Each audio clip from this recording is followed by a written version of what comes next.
Apa? Minum dulu, bismillah.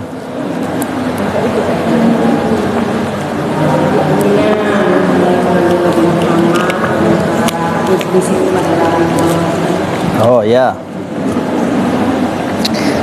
Yakni iblis itu menjerit berapa kali?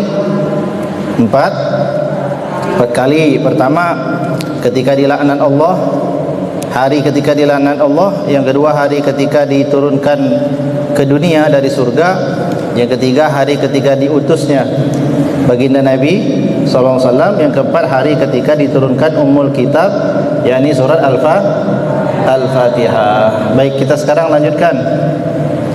Bismillahirrahmanirrahim. Qala al-musannif rahimahullahu taala, nafa'ana Allahu bihi wa bi'ulumihi fid dharain. Amin.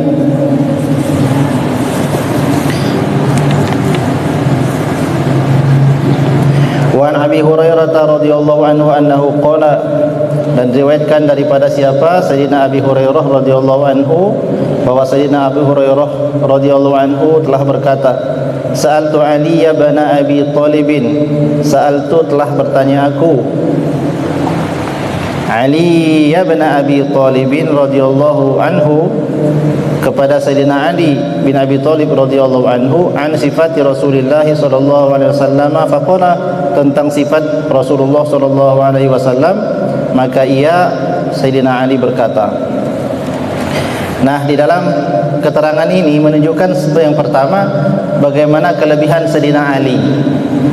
Ibu sekalian, di sini ada Sayyidina Abi Hurairah namanya, bertanya kepada Sayyidina Ali. Padahal Abu Hurairah itu sahabat Nabi yang paling banyak meriwayatkan hadis Nabi. Kalau ibu sekalian buka hadis, yakni kitab Sahih Bukhari, ya, itu yang paling banyak rawinya adalah siapa namanya? Abu Hurairah. Pasti dalam hadisnya an Abi Hurairah radhiyallahu taala anhu anin Nabi sallallahu alaihi wa alihi wasallam. Jadi Abu Hurairah itu sahabat baginda Nabi yang paling banyak meriwayatkan hadis Nabi. Bahkan Sayyidina Abi Hurairah ini ketika Nabi SAW itu masih dalam rumah, Abu Hurairah radhiyallahu anhu itu senantiasa menunggu Nabi di luar pintunya. Tujuannya apa? Karena benar-benar daripada Sayyidina Abi Hurairah ini tidak mau ketinggalan tentang sifat Nabi. Kalau Nabi keluar rumah, gimana ya caranya? Tiba-tiba Nabi keluar rumah, kelihatan cara Nabi keluar rumah. Melangkahkan kaki pertama dengan melangkahkan kaki yang kiri, kemudian mengucapkan doa. Apa doanya? Bismillahirrahmanirrahim, tawakkaltu 'ala Allah. Sayyidina Abu Hurairah melihat bagaimana cara kalau baginda Nabi berjalan dengan cepat, seperti terlihat orang lari, tapi padahal tidak lari. Artinya tidak tidak letoy, kayak jalan kayak mau kayak enggak, kayak mau kayak enggak. Itu orang bingung. Tapi apa dia? Jalan dengan penuh keyakinan. Kemudian wajahnya bagaimana ketika berjalan? Menunduk. Kemudian bagaimana lagi ketika Nabi itu berbicara? Nah, Sayyidina Abi Hurairah terbanyak memberikan hadis, tapi dalam mensifati Nabi, beliau itu lebih mempercayakan supaya mensifati Nabi itu dengan bertanya pada siapa? Sayyidina Ali bin Abi Thalib. Maka Sayyidina Ali bin Abi Thalib itu memang memiliki kelebihan yang sangat banyak, ya, karomah yang luar biasa. Maka beliau diberi julukan, salah satu julukan beliau itu adalah Qaidul Ghurril Muhajjalin, ya, Masya Allah, itu Sayyidina Ali. Kemudian beliau juga dijuluki dengan Karramallahu wajhahu. Allah SWT memberi keraman pada wajahnya, karomah pada wajahnya, kemuliaan, ya. Dan beliau termasuk orang yang dipilih baginda Nabi sebagai menantunya setelah beberapa sahabat Nabi yang mulia yang datang kepada Nabi melamar putrinya Nabi, yakni siapa? Sayyidatina Fatimah Az-Zahra. Datang satu persatu para sahabat Nabi yang mulia ingin melamar putri Nabi. Tujuan melamar putri Nabi itu ingin menjadi keluarganya Nabi, ingin menjadi orang yang paling dekat kepada Nabi. Itu tujuannya. Sehingga siapa orang yang bisa menjadi keluarga Nabi dengan menjadi menantunya Nabi, maka pastilah dia akan diselamatkan Allah Subhanahu wa taala. Maka tidak ada yang berhasil menjadi menantunya Nabi Yang berhasil hanya siapa? Sayyidina Ali bin Abi Thalib dalam hal melamar siapa? Sayyidatina Fatimah Az-Zahra. Walhasil itu menunjukkan kemuliaan dan kelebihan tersendiri daripada seseorang yang bernama Imam Ali bin Abi Thalib. Nah, suatu ketika Abu Hurairah radhiyallahu taala anhu itu mendatangi Sayyidina Ali, nanya, kan luar biasa ini. Saking inginnya tahu kesempurnaan Nabi. Semua itu tahu kesempurnaan Nabi, tapi orang-orang itu memiliki keterbatasan dalam menggambarkan sesuatu. Seperti kita, ibu sekalian, kita jalan-jalan umpamanya melaksanakan ibadah haji atau umroh, haji dan umroh. Mudah-mudahan semuanya diberikan Allah kesempatan untuk melaksanakan haji dan umroh. Amin ya rabbal alamin. Terus kita berangkat umroh atau haji. Setelah itu kita pulang ke sini. Berangkat sama-sama kan? Pulang juga sama-sama. Setelah sampai kita di sini, di kampung kita nih, lalu saudara-saudara kita datang dengan berbahagia menyambut kita. Kita di rumah, kemudian datang orang bertanya pada kita, meminta kita bercerita tentang keadaan kota Mekah Madinah. Kira-kira antara kita semua ini yang jumlahnya kira-kira 30 orang ini, yang kelihatan ya, yang gak kelihatan 30.000 orang. Masya Allah. Kira-kira sama gak kita menceritakan tentang Ka'bah? Enggak ya? Pasti beda. Ada yang menggambarkan kota Mekah Al-Mukarramah begini, ada yang menggambarkan kota Madinah Al-Munawwarah, kotanya baginda Nabi begini. Madinah itu ketika kita masuk, memang suhu pada saat itu kira-kira suhunya mencapai 37 derajat. Masuk kita ke kota Madinah itu, kita akan memandang satu pemandangan. Kata yang satunya, gedungnya tinggi-tinggi. Kata yang satu lagi, sekarang di sana itu pohon kurma lagi pada berbuah, lagi musim berbuah.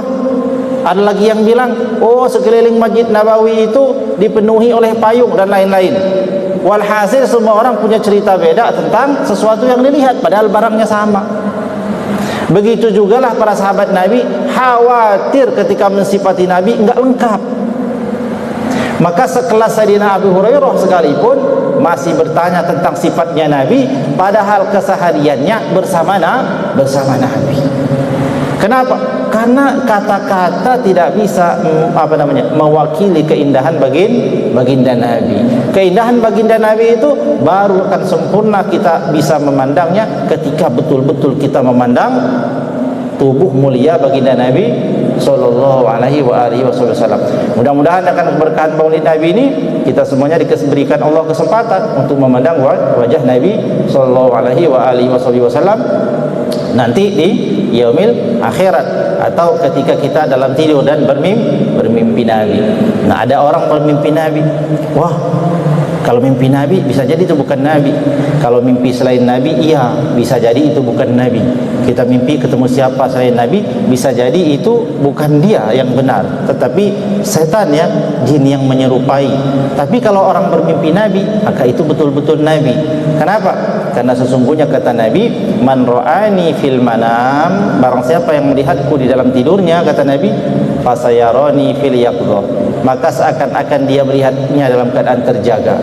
Fa inna syaitana, maka sesungguhnya syaitan la yatamatsalu bi, tidak akan pernah bisa menyerupakan dirinya menjadi seperti aku, kata Nabi. Au kama qala sallallahu alaihi wasallam. Jadi kalau ada orang mimpi Nabi, ya itulah Nabi. Ya, kenapa?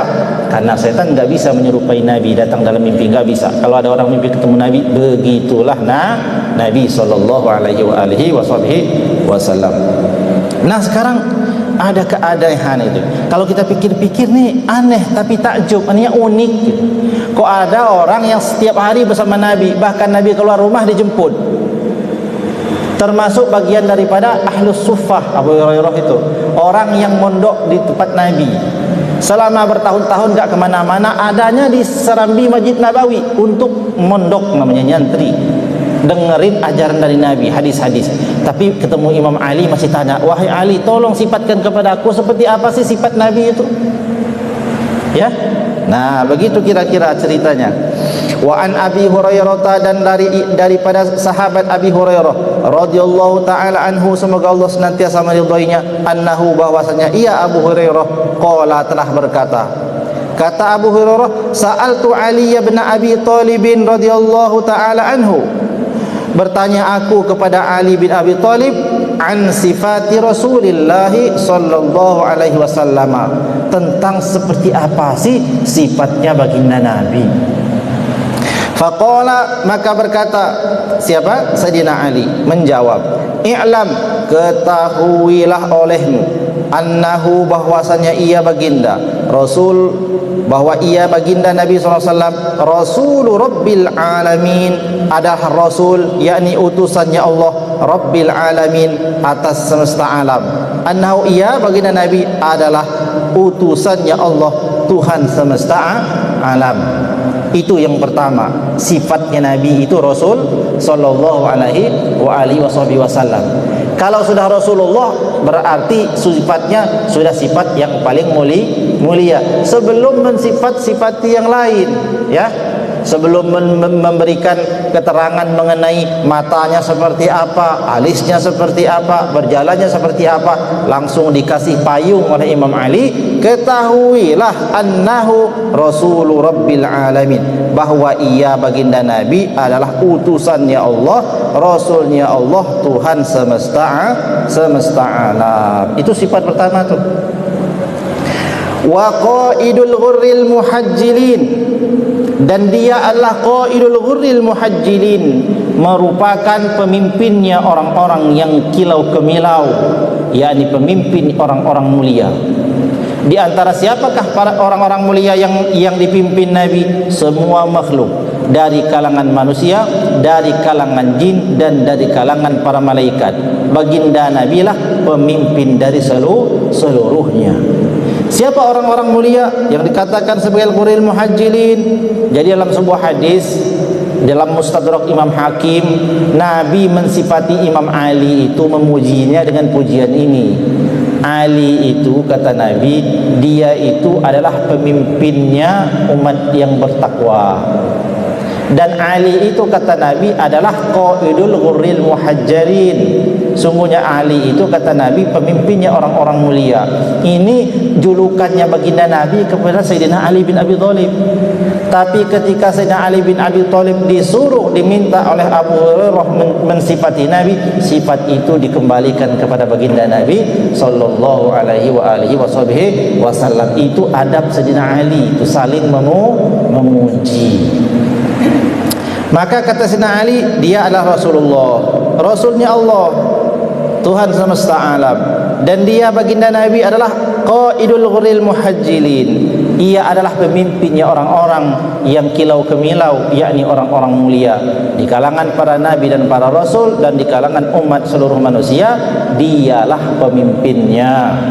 Jadi kalau sudah dijadikan sebagai pemimpin manusia, berarti pada dirinya terdapat sifat-sifat yang paling mulia di antara sifat-sifat manusia. Namanya pemimpin harus lebih daripada yang dipimpin. Kemudian diceritakan lagi, wa sayyidu jami'il anbiya'i wal mursalin, dan dia Nabi adalah sayyid. Siapa sayyid? Junjungan. Dari siapa? Jami'il anbiya'i wal mursalin, dari seluruh para nabi dan para rasul. Ada berapa nabi dan rasul?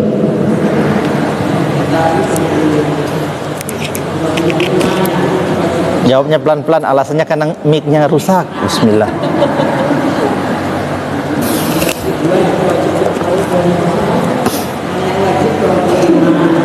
Ya minimal itulah, alhamdulillah. Yang wajib 25, yang wajib diketahui. Hafal kan? Hafal. Adam, Idris, Nuh, Hud, Soleh. Ya udahlah, ya hafalin lagi.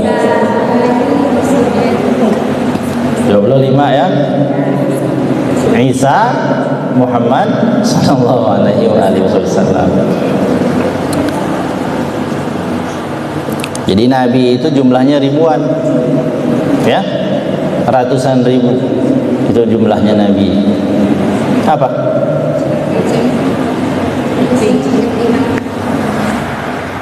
Oh, enggak apa-apa. Enggak, itu penunggunya.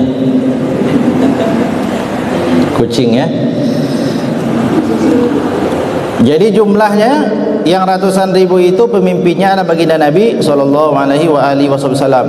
Nah, ini kita perhatikan sifat-sifat Nabi. Kemudian wallazi kana nabiyan, wallazi dan ia adalah kana nabiyan, adalah dahulu telah menjadi nabi, wa adamu bainal ma'i wattin, sedangkan Adam antara air dan tanah. Maknanya Nabi itu sudah menjadi Nabi ya, itu semenjak Nabi Adam alaihissalam belum diciptakan.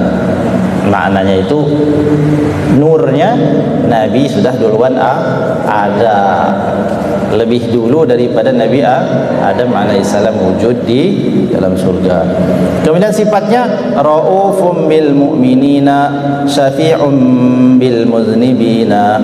Raufum bil mu'minina adalah kasih sayang yang sangat mendalam kepada orang-orang yang beriman. Syafi'un bil muznibin, memberi syafaat kepada orang-orang pendosa. Jadi orang-orang pendosa itu harapannya sangat besar ya. Kenapa? Karena bakal dapat syafaatnya Nabi. Nabi itu sifatnya begitu, sebagai pemberi syafaat atas orang-orang yang berdosa. Orang-orang yang wafat tidak membawa dosa, ya dia selamat karena dia tidak membawa dosa. Adapun orang-orang yang mati membawa dosa, bakal dapat syafaat baginda Nabi sallallahu alaihi wasallam. Raufum bil mu'minin, sangat kasih sayang kepada orang-orang mukmin. Jadi kasih sayangnya Nabi itu kepada umatnya itu sangat luar biasa. Dalam Al-Qur'an itu kan disebutkan ya. A'udzubillahi minasyaitonirrajim. Bismillahirrahmanirrahim.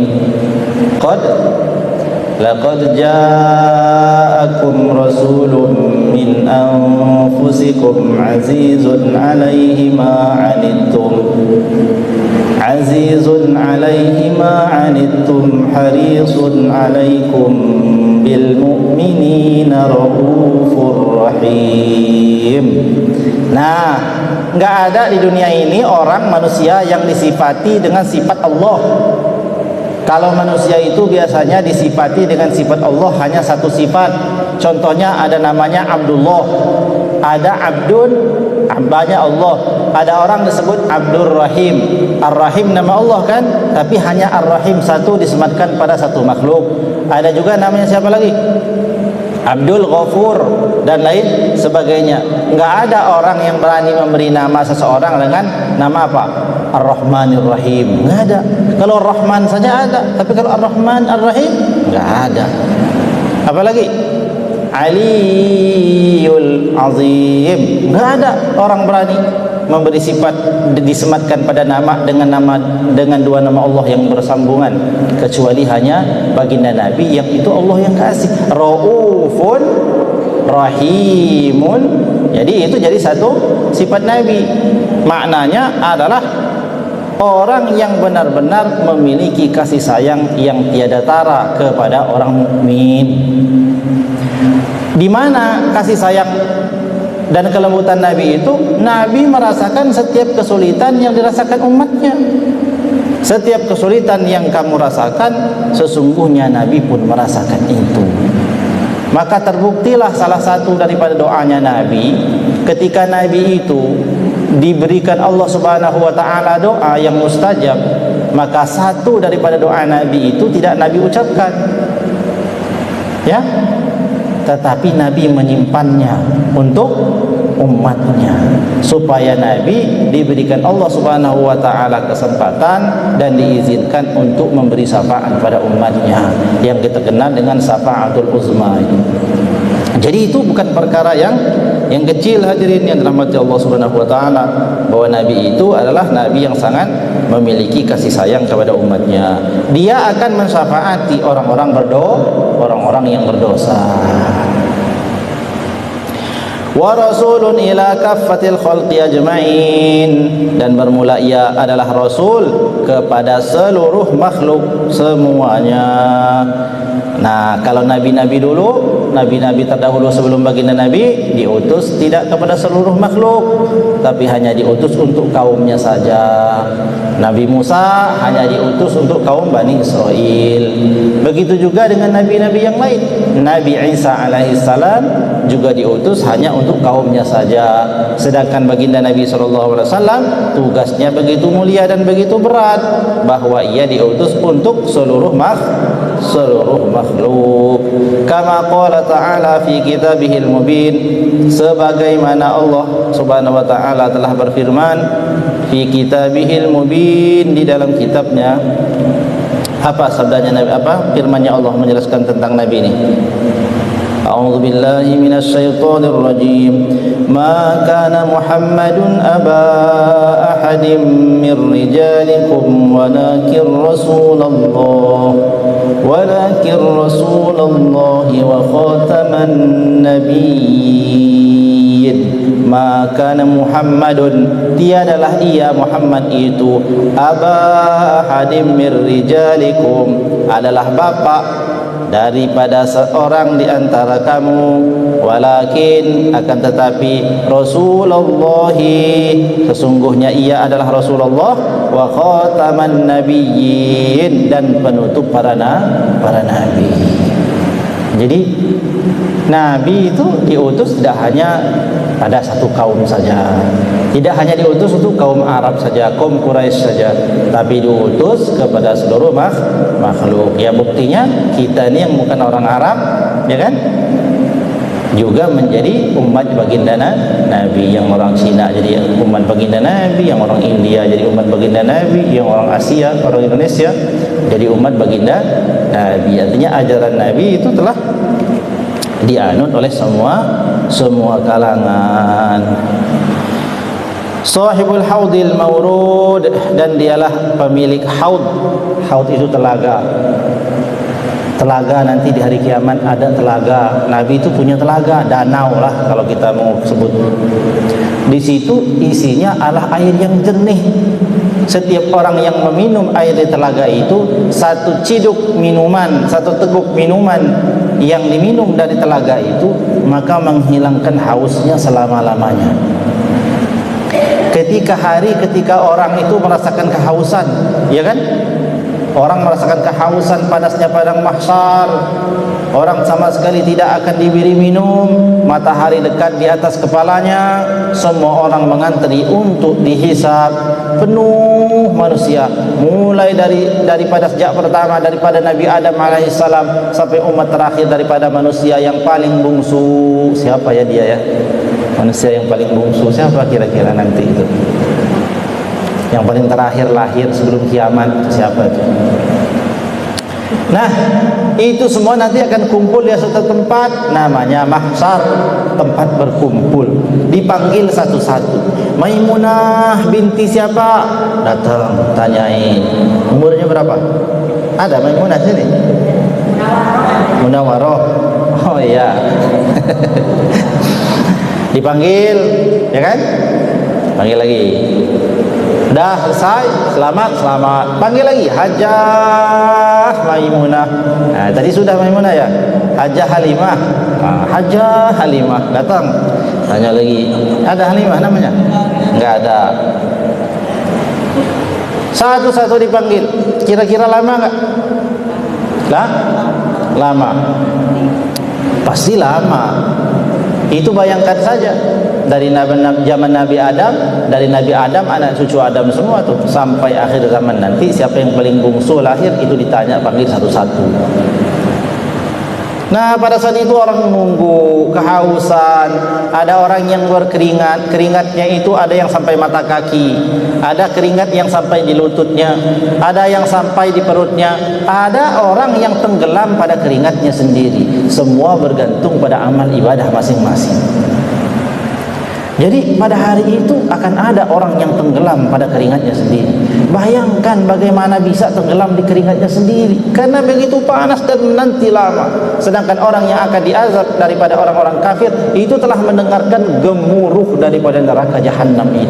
Nah, orang yang menjadi umat baginda Nabi suka solawat kepada Nabi, rajin membaca kitab-kitab sirah baginda Nabi, setiap hari bersolawat kepada Nabi, hatinya senantiasa rindu kepada Nabi, dia inginkan syafaat baginda Nabi, dia jaga kemuliaan Nabi dalam hatinya. Nanti di hari mahsyar akan diberi minum dari tangan Nabi yang mulia.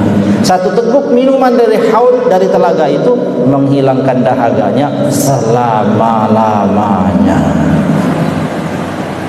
Ya, ingin atau tidak ingin? Ibu bayangkan aja kalau bulan Ramadan kemarin kita puasa itu. Kalau sekarang ingin nggak ingin? Kurang meresap, kenapa? Baru minum ya? Baru minum. Silakan ibu minum. Bismillah. Nah, bagaimana kalau bulan Ramadan? Yang paling haus itu jam berapa kalau puasa? Jam 11. Ya, jam mulai dari atas lah, jam 11 ke atas lah. Jam 2, Masya Allah, panas luar biasa. Ya, kalau di rumah aja. Saudara-saudara kita sebagian kerja, sambil kerja di sawah, di kebun, ada yang kerja di padang pasir dan lain-lain. Betapa hausnya itu. Itu baru satu hari. Satu hari, dan maghrib boleh minum. Bagaimana dengan keadaan nanti di hari mahsyar tadi itu? Tidak ada yang boleh bawa aqua botol, nggak bisa tuh. Bawa sangu, nggak bisa. Semua pergi dalam keadaan, bahkan tiada yang berbusana. Karena gemuruhnya hari itu, tidak ada orang yang memperhatikan sekelilingnya. Nggak ada. Nih, kamu rambutnya panjang ya? Oh, nggak ada, nggak ada. Tapi semua fokus memikirkan nasibnya sendiri. Allah SWT akan bangkitkan dalam keadaan semua tingginya sama, seumuran semuanya, ya, seperti seumuran semuanya. Seperti itulah keadaan nanti di padang mahsyar. Orang-orang yang dimuliakan Allah, mereka akan Allah muliakan dengan aurat yang tertutup. Mereka akan dimuliakan dengan diberi minum dari telaga yang disebut dengan haud. Jadi telaga pemiliknya siapa? Baginda Nabi sallallahu alaihi wasallam. Itu sifat Nabi itu, wal maqamil mahmud, dan dia Nabi adalah daripada memiliki kedudukan yang terpuji, ya, kedudukan yang terpuji. Nah, kalau kita habis azan terus kita baca doa, ada menyebut kedudukan Nabi yang terpuji, ya kan? Allahumma rabb hadhihi ad-da'wati tammah, terus wassalatil qa'imah ati sayyidana Muhammadanil wasilata wal fadilah wasyarafa wad darajatal aliyatar rafi'ah wa ba'athu maqaman mahmudan alladhi wa'adtah innaka la tukhliful mi'ad. Ya Allah, berikanlah kepada baginda Nabi Muhammad maqam, kedudukan yang terpuji yang telah engkau janjikan kepadanya. Nanti Allah akan berikan maqam, kedudukan terpuji pada Nabi. Nabi lebih mulia dari seluruh makhluk, ya, daripada seluruh para nabi dan para rasul. Wal liwa'il ma'qud, dan pemilik liwa, bendera al-ma'qud yang ditancapkan. Nabi itu punya liwa. Siapa nanti orang yang berpisah dari liwa, daripada panjinya Nabi, maka dia tidak akan selamat. Mudah-mudahan kita semuanya di bawah panjinya baginda Nabi sallallahu alaihi wa alihi wa sahbihi wasallam. Wasafa'atil uzma fil yaumil mau'udi, dan pemilik syafaat al-uzma fil yaumil mau'ud, pada hari yang dijanjikan. Baginda Nabi itu pemilik syafaatil uzma. Apa sih syafaatil uzma? Syafaat yang paling besar. Syafaat Nabi itu banyak. Ada syafaat ketika Nabi mensyafaati doa kita, maka kita berdoa dikabulkan berkat Nabi. Itu syafaat juga, ya kan? Doa kita diangkat Allah Subhanahu wa taala itu kalau kita menyebut Nabi, yakni baca solawat. Sebelum kita baca solawat, walaupun kering mulut kita, tidak hanya berbusa mulut berdoa, tapi sampai kering mulut berdoa, sebelum baca solawat, doa itu tidak akan terangkat ke langit. Itu syafaat juga. Tapi syafaat yang paling besar disebut dengan syafaatul uzma adalah syafaat Nabi menyelamatkan umatnya dari neraka. Ya kan? Dari neraka. Ada orang sudah terseok-seok masuk neraka. Di atas sirat ya. Nanti semua ini orang itu akan mendatangi sirat, jembatan ya. Orang-orang bilang namanya jembatan Siratul Mustaqim. Sirat namanya, jembatan. Jadi nanti orang datang ke mahsyar. Setelah itu satu-satu orang, semua manusia itu akan disuruh daripada melewati jembatan. Di sini, dari sini ke sini jembatannya. Jembatan itu kecil seperti rambut. Orang akan berjalan di atas jembatan. Di bawah jembatan ini adalah neraka jahanam yang paling dasar. Tidak hanya neraka jahanam, tapi memiliki kait-kaitan seperti gancu. Tahu gancu? Gancu, tahu nggak gancu? Gancu itu tempat pengait orang menimbang apa itu? Nimbang beras tuh. Nah, ya kan seperti pancing itu. Itu di sini kita berangkat dari sini ke sini, di sini surga ya, apa mau ke surga apa ke neraka, atau neraka di sini di bawah, dari sini ke sini. Kalau sampai ya ke surga, jalan satu-satu. Di sini jalan nggak tenang, enak kalau jalan seperti jalan tol. Di sini jembatannya itu seperti sekecil rambut. Kemudian di bawahnya ada neraka jahanam. Selain itu ada seperti kail yang saling mengait. Nah, ayo reseh benar ya. Lagi jalan kait-kait. Begitu terkena dengan daripada kaitan itu, maka orang tersebut akan diseret ke dalam dasar neraka jahanam. Enggak semua orang bakal melewati ini. Ini namanya sirat. Nah, orang itu bisa tidak melalui yang namanya sirat bergantung amalnya. Ada orang yang terseok-seok berjalan dengan dengkulnya, tiba-tiba sampai di tengah jebur masuk ke dalam. Ada yang berjalan dengan perutnya. Dikira dulu mungkin di dunia ini pernah latihan jadi tentara, jalan di atas tali. Wah, pikir dia ini gampang. Terkena kaitan masuk ke dalam neraka jahanam. Ada juga yang begitu berdiri sedikit, langsung seperti kilat langsung sampai ke surga. Ada juga yang berjalan lompat seperti orang berlari sampai juga. Semua ini nggak bisa dilatih, jadi nggak usah latihan dari sekarang, bahaya. Nanti ibu pasang tali dari rumah situ ke rumah tetangganya terus tiap hari latihan, latihan sirat. Nggak bisa. Latihannya di sini. Hadir majlis taklim, dengerin ngaji, sholat dijaga, puasa dijaga, hati dijaga, jauhi rumpi, ya kan, dan lain-lain, maka selamat. Nggak perlu latihan meniti sirat. Tapi itu sebuah perkara yang memang bakal dilalui. Nah, nanti orang yang bakal masuk neraka jahanam mereka keseok. Oh, ini amalnya banyak, sholawatnya rajin, maka Nabi SAW akan selamatkan dia daripada azab. Nah, ini namanya syafaatul uzma. Itu syafaat uzma namanya, syafaatnya Nabi.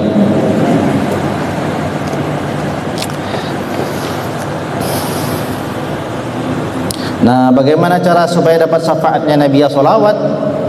Banyak-banyak baca sholawat. Allahumma salli ala Sayyidina Muhammad wa ala ali Sayyidina Muhammad. Jadi Nabi itu pemilik syafaatul uzma fil yaumil mau'ud, pada hari yang dijanjikan. Kemudian Nabi itu sifatnya imamun hasimiyun, adalah imam keturunan daripada Bani Hasyim. Siapa Bani Hasyim? Wa rasulun quraisyiyun, dia adalah rasul yang berasal daripada suku Quraisy. Ini penting kita tahu ibu sekalian. Nanti ada orang ngaku Nabi, kamu sukunya apa? Gak enak mau nyebut suku ini. Dia bilang suku tertentu yang ada di Indonesia.